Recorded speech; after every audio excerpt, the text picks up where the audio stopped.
अस्सलाम वालेकुम। आज की इस वीडियो में मैं एक ऐसे ग्राफिक्स कार्ड के बारे में बात करने वाला हूं जो कि एक टाइम पर यार मेरा क्रश हुआ करता था। और ये मैं बात कर रहा हूं 2017-18 के टाइम की, और उस टाइम मैं इस ग्राफिक्स कार्ड को अफोर्ड भी नहीं कर सकता था। मैं यहाँ पे अपने रोलो सुनाने नहीं आया, मैं सिंपली बात करता हूँ इस वीडियो की। तो इस वीडियो में हम जानेंगे GTX 1050 Ti ग्राफिक्स कार्ड के बारे में कि क्या ये ग्राफिक्स कार्ड आपको 2025 में गेमिंग के लिए परचेज करना चाहिए, और साथ ही साथ इसकी स्पेसिफिकेशंस, बेंचमार्क्स और तमाम ही चीजें डिस्कस करने वाले इस वीडियो में। तो बस यही कहूंगा कि यार सब्सक्राइब कर दो भाई, क्योंकि मैं इसी टाइप का कंटेंट अपने चैनल पे लाता हूं। तो चलिए स्टार्ट करते हैं आज की इस कमाल की वीडियो को।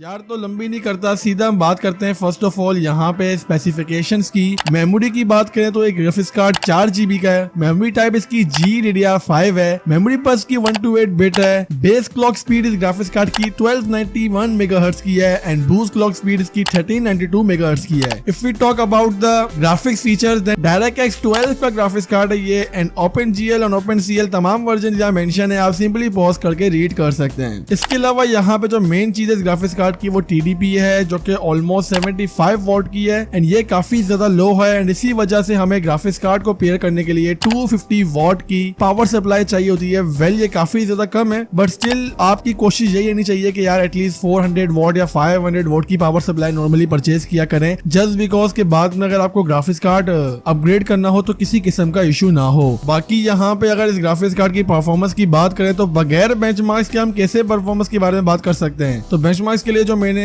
वीडियो सेलेक्ट की है थोड़ी सी ओल्ड है यार, 1 साल पुरानी होगी ऑलमोस्ट, बट स्टिल यहाँ पे बेंचमार्क्स काफी ज्यादा रेलेवेंट हैं। और मैं ट्राई करूंगा कि जो लेटेस्ट बेंचमार्क्स है इस ग्राफिक्स कार्ड के लिए वो मैं वीडियो के डिस्क्रिप्शन में डाल दूं। और प्रोसेसर यहाँ पे जो ग्राफिक्स कार्ड में यूज हुआ है बेंचमार्क्स के लिए वो i5 की 3rd जनरेशन है। और चूज करने की सिंपली वजह ही मेरी यही है बेंचमार्क्स की कि नॉर्मली आप लोग एक लो एंड प्रोसेसर में ही ये ग्राफिक्स कार्ड पेयर करोगे तो आपको अंदाजा हो जाएगा कि आपको किस किस्म की गेमिंग ये प्रोवाइड कर ले। तो चलते हैं सीधे यहाँ पे बेंचमार्क्स की तरफ।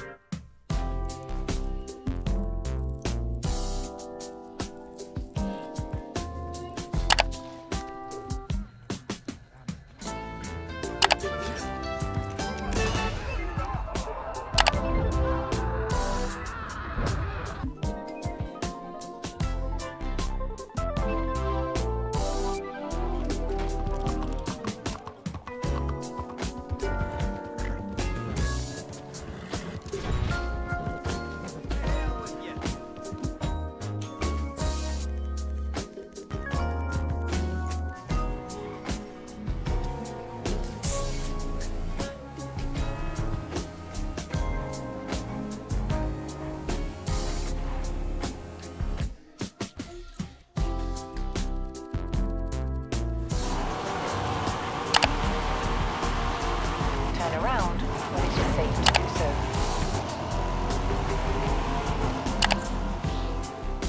बेंचमार्क्स आपने देख लिए होंगे एंड बेंचमार्क्स के क्वाइट गुड थे, बहुत ज्यादा आला नहीं थे, जस्ट बिकॉज ग्राफिक्स कार्ड के स्पेसिफिकेशंस थोड़े कम है। और इसके साथ साथ भाई यहाँ पे जो गेम्स हैं specially GTA 5 and the Forza horizon, यहाँ पे हमें थोड़े बेंचमार्क्स डिसेंट किस्म के देखने को मिले थे, क्योंकि हमारे FPS 60 प्लस जा रहे थे। बाकी दिगर भी यार डिस्क्रिप्शन में लिंक पूरी वीडियो की मैं डाल दूंगा, वहां से भी देख सकते हैं तमाम गेम्स के। तो ओवरऑल अगर ग्राफिक्स कार्ड को देखा जाए तो अगर आप एक मिड रेंज की गेमिंग करना चाहते हैं और आपका बजट लो है और आपको किसी किस्म का रिस्क भी लेना चाहते हैं, क्योंकि RX 580 के भाई फुल टाइम रोले चल रहे हैं परचेज करने में, और मैंने वीडियो को डाल दिया भाई सब मेरे पीछे पड़ गए भाई, नहीं डालूंगा RX 580 की वीडियो।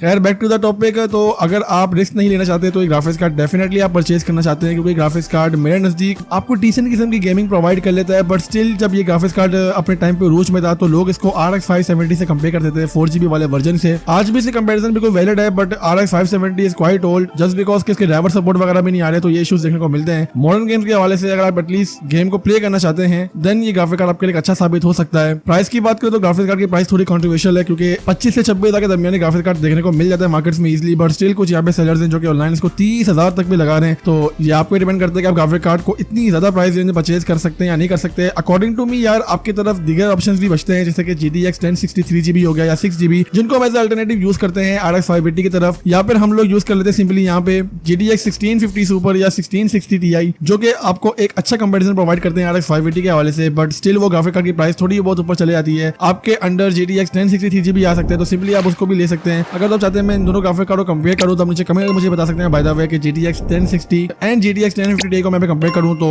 बता देना भाई। बट स्टिल अगर आप एक मिड लेवल की गेमिंग करना चाहते हैं तो आप GTX 1050 Ti की तरफ जा सकते हैं, ये एक अच्छा ग्राफिक्स कार्ड है। वरना अगर आप चाहते हैं भैया आपको परफॉर्मेंस थोड़ी और अच्छी मिले तो यार क्यों ना आप GTX 1060 या फिर GTX 1650 सुपर की तरफ जाएं, जहाँ पे थोड़ी सी प्राइस डाल के आपको एक अच्छी परफॉर्मेंस मिल सकती है। बाकी इसी तरह मैं कंटेंट बना रहा हूँ यार ग्राफिक्स कार्ड के ऊपर, तो आप क्या कहते हैं भाई बनाओ ना बनाओ। बाकी चैनल पर सामने वीडियो आपको शो हो रही होंगी, स्पेशली मेरा मदरबोर्ड चल गया और किस तरह चला है सामने तमाम स्टोरी आपको पता लग जाएगी भाई। सीधा राइट साइड पे वीडियो देख लो और लेफ्ट साइड पे जो वीडियो वो मेरी AliExpress के साथ कोलैबोरेशन वीडियो है जो कि मैंने Core i7 4770K को रिव्यू किया है, तो वो वीडियो भी लाजमी जाके देख लो।